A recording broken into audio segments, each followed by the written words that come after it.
السلام علیکم ورحمۃ اللہ۔ ترجمہ تفسیر القرآن الکریم، سبق نمبر 725، سورۃ طٰہٰ، آیت 49 تا 55، پارہ نمبر 16۔ اعوذ باللہ من الشیطان الرجیم۔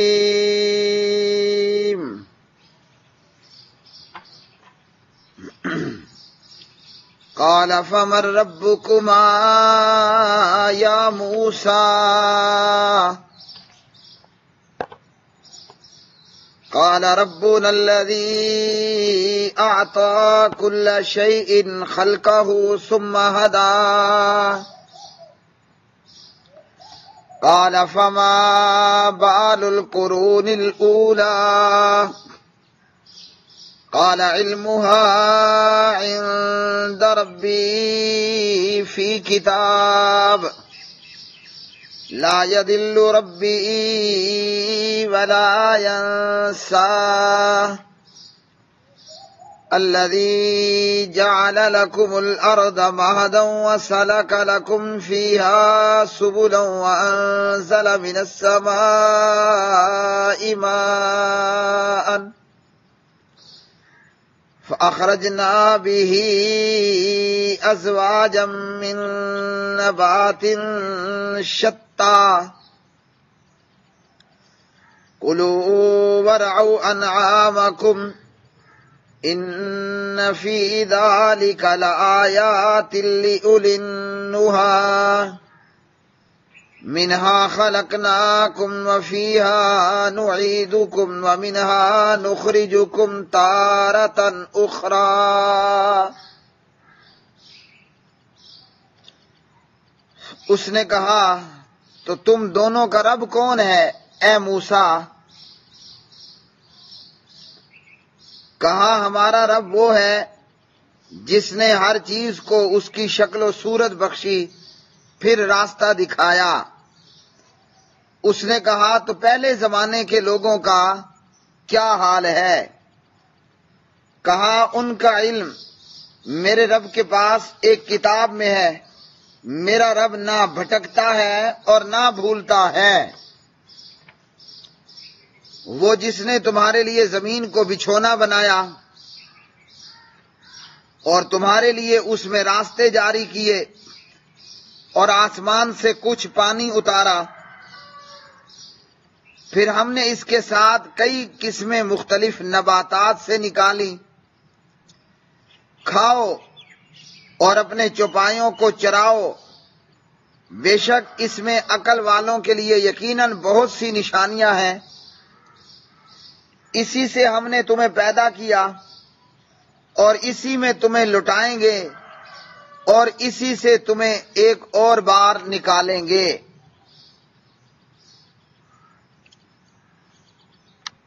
قال کہا، فمن کون ہے ربکما تم دونوں کا رب یا موسیٰ اے موسیٰ؟ قال کہا ربنا ہمارا رب الذی وہ جس نے آتا دی کل شیء ہر چیز کو خلقہ اس کی شکل و صورت، ثم پھر ہدا سوجھ بوجھ دی، قال کہا فما پس کیا بالو حال ہے القرون الاولی پہلی امتوں کا، پہلے لوگوں کا۔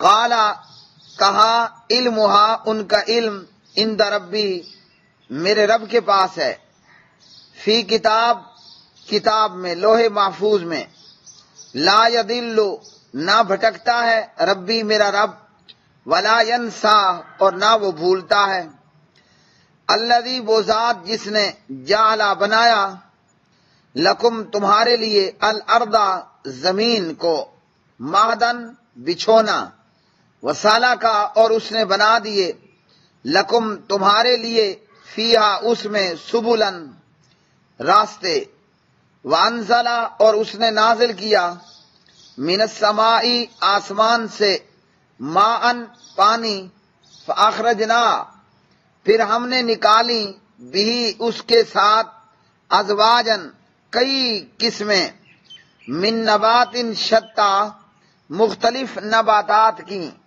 کلو تم کھاؤ، ورعو اور چراؤ، انعامکم اپنے چوپایوں کو، انا بے شک فی ذالک اس میں، لآیات البتہ نشانیاں ہیں، لِأُولِنُّہا عقل مندوں کے لیے، منہا اسی سے، خلقنا ہم نے پیدا کیا، کم تمہیں، وفیہا اور اسی میں، نعیدکم ہم لوٹائیں گے تمہیں، ومنہا اور اسی میں سے، نخرجکم ہم نکالیں گے تمہیں، تارتن ایک بار، اخرى پھر۔ پیارے بھائی اور میری بہنوں، سورۃ طٰہٰ کی یہ آیات بینات جناب حضرت موسیٰ کلیم اللہ اور جناب حضرت ہارون صلی اللہ تعالی علیہما وسلم، یہ دونوں پیغمبر فرعون کے دربار میں پہنچے ہیں۔ فرعون کو جا کر لا الہ الا اللہ کی دعوت دی، فرعون کو بنی اسرائیل پر ظلم کرنے سے باز آنے کی بات کہی۔ فرعون پیغمبروں کی زبانی اللہ کی توحید کا، رسالت کا اور ظلم اور دہشت گردی کے تعلق سے بیان سن لینے کے بعد حضرت موسیٰ اور حضرت ہارون سے فرعون پوچھ رہا ہے، ذرا یہ تو بتاؤ کہ تمہارا رب کون ہے؟ فرعون کا دعویٰ تھا کہ رب اعلیٰ تو میں ہوں، اور جب حضرت موسیٰ علیہ السلام نے اسے لا الہ الا اللہ کی دعوت پیش کی تو فرعون پوچھتا ہے کہ تم دونوں کا رب کون ہے؟ یعنی کیا مجھے رب نہیں مانتے ہو؟ میرے سوا کوئی اور رب ہے، اور وہ کون ہے؟ جو تمہارا پروردگار، تمہارا رب ہے، وہ کون ہے؟ اب حضرت موسیٰ علیہ السلام بتا رہے ہیں ہمارا رب کون ہے۔ یعنی حضرت موسیٰ علیہ السلام کے اس بیان سے ہمیں یہ درس ملا، فرعون کو بھی ملا، فرعون کے درباریوں اور ان کے فرعون کے وزیروں اور آل فرعون کو یہ بات ملی۔ اب ہم نے دیکھنا ہے کہ رب کون ہوتا ہے۔ لوگوں نے تو علی حجویری کو بھی داتا بنا رکھا ہے، اور زندہ مردہ لوگوں کو، بتوں کو، مورتیوں کو، مجسموں کو لوگوں نے رب بنا رکھا ہے۔ تو حضرت موسیٰ علیہ السلام اب ہمیں بتا رہے ہیں کہ رب کون ہوتا ہے۔ ہم نے بھی سمجھنا ہے کہ رب کون ہوتا ہے۔ حضرت موسیٰ علیہ السلام فرماتے ہیں ہمارا رب وہ ہے جس نے ہر چیز کو اس کی شکل و صورت بخشی، یعنی رب وہ ہے جو خالق ہے اور ہر ایک کو اس کے حساب سے شکل و صورت عطا کی ہے۔ اللہ نے ہر چیز کو پیدا بھی کیا، وہ خالق ہے، اور ہر چیز کو اس کی شکل و صورت بھی عطا کی۔ انسان ہے تو اس کی ایک اپنی شکل و صورت ہے، جانور ہے تو ایک اپنی شکل و صورت ہے، پرندہ ہے تو ایک اپنی شکل و صورت ہے، درندے ہیں تو اپنی شکل و صورت ہے، اسی طرح پھر تیرنے والے پرندے ہیں، پھر اڑنے والے پرندے ہیں، پھر درخت ہے، پہاڑ ہے، دریا ہے، سینکڑوں ان گنت لاتعداد مخلوقات ہیں۔ ہر ایک کو اللہ نے اپنی اپنی صورت دی۔ اور اگر ہم انسانوں میں ہی بات کریں، انسان تو ایک ہی ہے، لیکن ہر ایک کو اللہ نے اس کی شکل و صورت عطا کی۔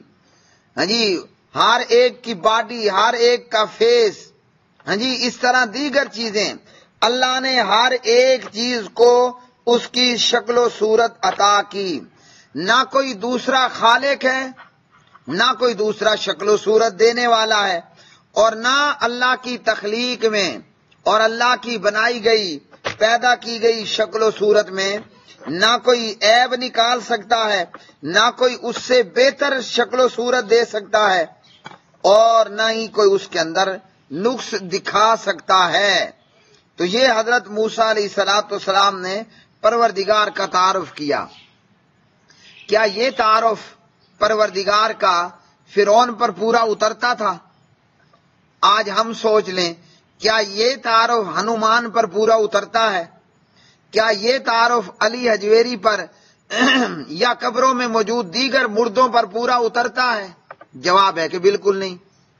یہ اسی پر ہی پورا اترتا ہے کہ جو ساری کائنات کا خالق ہے، ساری کائنات کا پروردگار ہے اور داتا ہے۔ اب فرعون نے جب یہ بات سنی تو فرعون کے پاس اس کا جواب کوئی نہیں تھا۔ اگر موسیٰ علیہ السلام کی اس بات کا جواب فرعون کے پاس موجود ہوتا تو فرعون جواب دے دیتا، لیکن فرعون کے پاس پروردگار کے خالق اور صورت گر ہونے کے حوالے سے فرعون کے پاس کوئی جواب نہیں تھا۔ تو فرعون نے اب کیا کیا؟ اب بات ہی بدل دی۔ جب جس آدمی کے پاس سوال کا جواب نہیں ہوتا تو وہ ادھر ادھر پھر چلا جاتا ہے، وہ بات ہی موضوع ہی بدل ڈالتا ہے۔ یہی کام فرعون مردود ملعون نے بھی کیا۔ حضرت موسیٰ علیہ السلام نے بتا دیا کہ ہمارا رب وہ ہے جس نے ہر چیز کو اس کی شکل و صورت بخشی اور پھر راستہ بھی دکھا دیا۔ اللہ نے راستہ ہر مخلوق کو کس طرح دکھایا؟ سبحان اللہ۔ انسان کا یا جانور کا بچہ پیدا ہوتا ہے، وہ پیدا ہوتے ہی دودھ پینے لگ جاتا ہے، اپنے ہونٹ بھرتا ہے، اپنا منہ دودھ پر مارتا ہے۔ یہ راستہ دکھانے والا کون ہے؟ نہ کالج، نہ اسکول، نہ مدرسہ، نہ یونیورسٹی۔ انسان کا بچہ ہے یا گائے کا، جانور کا بچہ ہے؟ یہ کس نے اسے تعلیم دی ہے کہ دودھ کو منہ مارو گے تو دودھ آئے گا؟ یہ اللہ خالق ہی ہے جس نے پیدا ہوتے ہوئے بچے کو یہ تعلیم دی ہے، یہ راستہ دیا ہے، یہ راستہ دکھایا ہے کہ یہ دودھ ہے، اس دودھ کے لیے رونا بھی ہے، یہ دودھ ہے، اس دودھ کے لیے اسے منہ میں بھی لینا ہے، یہ دودھ ہے، اس دودھ کو اپنے منہ اور ہونٹوں سے دبانا بھی ہے، تب جا کر دودھ ملے گا۔ تو یہ راستہ دکھانے والا کون ہے؟ یہ اللہ سبحانہ و تعالی ہے۔ اگر ہم پرندوں کی بات کریں تو مرغی کا بچہ انڈے سے پیدا ہوتے ہی وہ دانہ چگنا شروع ہو جاتا ہے۔ یہ راستہ کس نے دکھایا؟ اللہ نے۔ اگر ہم تیرنے والے پرندے، بطخ یا دیگر چیزوں کی بات کریں تو ادھر بطخ کا یا پرندے کا بچہ پیدا ہوتا ہے، ادھر وہ پانی میں پاؤں مار کر تیرنا شروع کر دیتا ہے۔ یہ کس کالج اور یونیورسٹی میں پڑھ کر آیا؟ یہ اللہ سبحانہ و تعالی ہے کہ جس نے شکل و صورت بھی دی، پیدا کیا، شکل و صورت دی اور راستہ بھی دکھا دیا اور بتا دیا۔ الغرض یہ کام کرنے والا کوئی اور نہیں ہے۔ فرعون بھی جانتا تھا کہ یہ کام میرے بس کے تو نہیں ہے، یہ کام میرے کرنے کے نہیں ہے، اس لیے فرعون نے اب بات بدلی۔ فرعون کہتا ہے یہ بتائیے پہلے زمانے کے لوگوں کا کیا حال ہے؟ اب فرعون نے یہ سوال کیوں کیا؟ فرعون نے یہ سوال اس لیے کیا کہ جب حضرت موسیٰ علیہ السلام پہلے موجود مشرکوں کو بھی جہنمی کہہ دیں گے تو ان کی اولادیں اپنے باپ داداؤں کے متعلق یہ سن کر بڑک اٹھیں گے اور وہ بھی پیغمبر کے، حضرت موسیٰ علیہ السلام کے دشمن بن کھڑے ہوں گے۔ فرعون نے یہ سوال اس لیے بھی کیا کہ شاید وہ یہ سمجھتا تھا بس ہر کوئی اپنے آپ پیدا ہو رہا ہے، مر گئے اور مٹ گئے، مر گئے اور مٹ گئے۔ ایسا نہیں تھا، نہ ایسا ہے۔ حضرت موسیٰ علیہ السلام نے جواب دیا کہ جو مر گئے، جو گزر گئے، ان کا علم میرے رب کے پاس کتاب میں ہے، یعنی ان کا معاملہ اللہ کے پاس ہے، وہ مر چکے ہیں، ان کی فکر کی بجائے اپنی فکر کرنی ہے۔ جو آئے تھے وہ گزر گئے، مر گئے، مٹ گئے، اللہ کے پاس پہنچ چکے ہیں۔ تو جیسے ان کے کرم رہے ہوں گے، کام رہے ہوں گے، ویسے ان کے ساتھ پروردگار معاملہ کرے گا۔ اور میرا رب نہ بھٹکتا ہے نہ بھولتا ہے۔ اللہ سبحانہ و تعالی جب بھٹکتا اور بھولتا نہیں ہے تو اللہ کو کتاب میں لکھوانے کی ضرورت کیا ہے؟ اللہ سبحانہ و تعالیٰ مسبب الاسباب ہے، اسباب کا پیدا کرنے والا ہے۔ اس نے ہر ایک چیز کو اسباب کے تحت معاملہ فرمایا۔ اللہ چاہتا تو بندے کی روح خود نکال لیتا، لیکن فرشتوں کی ایک پوری جماعت پیدا کر دی۔ اللہ چاہتا تو کلمہ کن سے انسان پیدا کر دیتا، مگر اللہ نے آدم کو مٹی سے پیدا فرمایا اور زمین بھر سے ایک مٹھی مٹی لی اور آدم کو اپنے دونوں ہاتھوں سے پیدا کیا۔ خلقتہ بیدیا، فرمایا میں نے آدم کو اپنے دونوں ہاتھوں سے پیدا کیا۔ یہ کیا ہے؟ اللہ وحدہ لا شریک مسبب الاسباب ہے۔ اور فرمایا میرا رب نہ بھولتا ہے نہ بھٹکتا ہے۔ فرعون اسے بھول بھی لگتی تھی، وہ بھٹک بھی جایا کرتا تھا۔ تو یہاں پھر حضرت موسیٰ علیہ السلام نے بتا دیا فرعون تو رب نہیں ہے۔ فرعون بھی جانتا تھا کہ مجھے بھول بھی لگتی ہے، میں بھٹک بھی جاتا ہوں۔ تو یہاں بھی فرعون کی ربوبیت کا جناب حضرت موسیٰ علیہ السلام نے رد کر دیا۔ اور ہم جو بھی اعمال کرتے ہیں اللہ نے 2 فرشتے مقرر کر دیے ہیں۔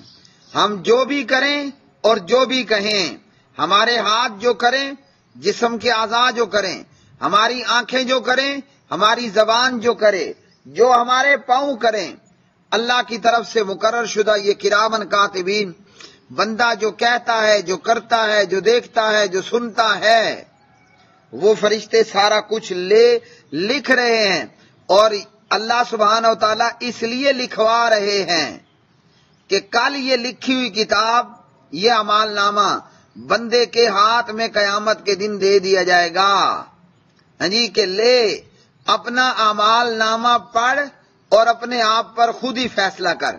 جو اللہ نے فیصلہ کر دیا اسے دیکھ اور اللہ کے فیصلے اور اپنے اعمال کی کتاب میں میچنگ کر۔ بندہ خود ہی اپنے آپ کے متعلق فیصلہ کر لے گا کہ ہاں جو میرے متعلق فیصلہ ہوا وہ حق پر مبنی ہے۔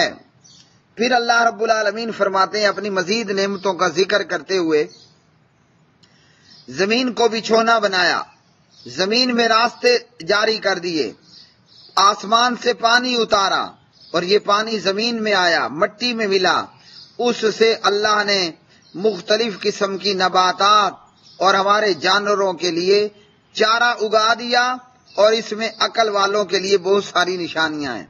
تو یہ سارے کام کرنے والا کون ہے؟ وہ ہے جو اللہ ہے، وہ ہے جس کا نام الرحمن ہے، وہ ہے جس کا نام الرحیم ہے۔ یہ کام کوئی اور کرنے والا نہیں ہے، یہ اللہ وحدہ لا شریک ہے۔ تو عبادت بھی کس کی ہونی چاہیے؟ اللہ وحدہ لا شریک کی، کہ اس اللہ نے ہم پر نعمت کی، زمین بچھونا بنا دیا اور زمین میں پہاڑ میخیں کر کے گاڑ دیں۔ اگر زمین ڈاما ڈول ہوتی رہتی، انسان کا زمین پر ٹکنا اور زندگی گزارنا ناممکن ہو جاتا۔ اسی طرح اللہ رب العالمین نے زمین میں راستے بھی بتا دیے اور سکھا دیے، آسمان سے پانی بھی اتار دیا، پھر اس مٹی سے ہمارے کھانے کے لیے نباتات، ہمارے کھانے کے لیے پھل فروٹ اناج اگایا، ہمارے جانوروں کے لیے اللہ نے چارہ نکال دیا، پھر وہ جانور چارہ کھا کے ہمیں گوشت دیتے ہیں، ہمیں دودھ دیتے ہیں، اور سردی میں گرمی حاصل کرنے کے لیے ہمیں اون دیتے ہیں، دودھ دیتے ہیں، گوشت دیتے ہیں، اون دیتے ہیں، اور زینت کا باعث بھی ہیں، اور بھی دیگر فوائد۔ فرمایا کہ اس میں عقل والوں کے لیے بہت ساری نشانیاں ہیں۔ اس میں عقل والوں کے لیے بہت ساری نشانیاں ہیں۔ انہا نویتن کی جمع ہے۔ اس میں عقل والوں کے لیے بہت ساری نشانیاں ہیں۔ انہا نویا عقل، تو عقل والوں کے لیے بڑی نشانیاں ہیں کہ یہ سارے کام کرنے والا اللہ ہے۔ تو عبادت کس کی ہونی چاہیے؟ عبادت بھی اسی خالق کی ہونی چاہیے نا، اس احسان کرنے والے المنان کی ہونی چاہیے، نہ کہ مخلوق کی عبادت کی جائے۔ اب صرف اتنا ہی نہیں، کہ اللہ نے پانی اور مٹی سے ہمارے لیے زندگی گزارنے کے وسائل اور اسباب پیدا کر دیے، بلکہ اللہ نے خود ہمیں بھی مٹی سے پیدا کیا۔ ہمارے باپ آدم کو اللہ نے مٹی سے پیدا کیا، پھر آدم اور حوا کے پانی سے علیہ السلام اولاد آدم کو پیدا فرمایا۔ ہم مرنے کے بعد بھی مٹی میں جاتے ہیں اور پھر قبر میں مٹی میں مل کر مٹی ہو جاتے ہیں، اور پھر اسی قبر سے اللہ سبحانہ و تعالی ہمیں دوسری مرتبہ پھر نکالے گا، پھر دوبارہ پیدا کر دے گا، انہی قبر میں موجود ہمارے ذرات کو ملا کر اور اس میں وہی ہماری پرانی والی روح دوبارہ ڈال کر۔ تو انسان کو اللہ نے مٹی سے پیدا کیا، مرنے کے بعد بھی مٹی، قبر میں بھی مٹی میں مل کر انسان مٹی ہو جائے گا۔ ہاں، نبی علیہ السلام نے فرمایا ان اللہ حرم علی الارض ان تاکل اجساد الانبیاء، اللہ نے زمین پر حرام کر دیا ہے کہ وہ پیغمبروں کے جسم کھائے۔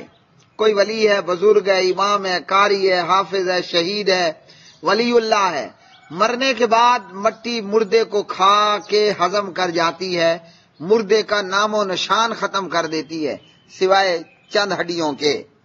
لیکن انبیاء علیہ السلام اپنی موت اور وفات کے بعد بھی ان کے جسم ان کی قبروں میں سلامت رہتے ہیں۔ تو اللہ رب العالمین نے فرمایا مٹی سے پیدا کیا، قبر میں دوبارہ جانا ہے اور دوبارہ قبر سے ہی واپس نکالے جاؤ گے۔ پیارے نبی علیہ السلام بلکہ کچھ روایات میں ہے کہ قبر پر مٹی ڈالتے ہوئے پہلی مٹی کی مٹھ ڈالیں تو اس میں ہم منہا خلقناکم پڑھیں، دوسری مٹی کی مٹھی ڈالیں تو وفیہا نعیدکم پڑھیں، اور تیسری مٹی ڈالیں تو ومنہا نخرجکم تارۃ پڑھیں۔ یہ روایات سندن ثابت نہیں ہیں، ایسا کرنا سنت رسول صلی اللہ علیہ وسلم نہیں ہے۔ ہاں، یہ ضرور سنت ہے کہ مردے کو دفن کرتے وقت کم سے کم سنت مطابق ہر شخص جو ہے وہ 3 مٹھی مٹی قبر کے اوپر ڈالے۔ ان رسول اللہ صلی اللہ علیہ وسلم صلی علی جنازۃ ثم اتى قبر المیت فحثى علیہ من قبل رأسی ثلاثا، ابن ماجہ کتاب الجنائز حدیث نمبر 1565، صححہ الالبانی رحمہ اللہ۔ نبی علیہ السلام ایک جنازہ پڑھتے ہیں، نماز جنازہ آپ نے پڑھی، پھر قبر پر آئے اور میت کے سر کی طرف سے 3 مٹھیاں مٹی قبر پر ڈالیں۔ وآخر دعوانا ان الحمدللہ رب العالمین۔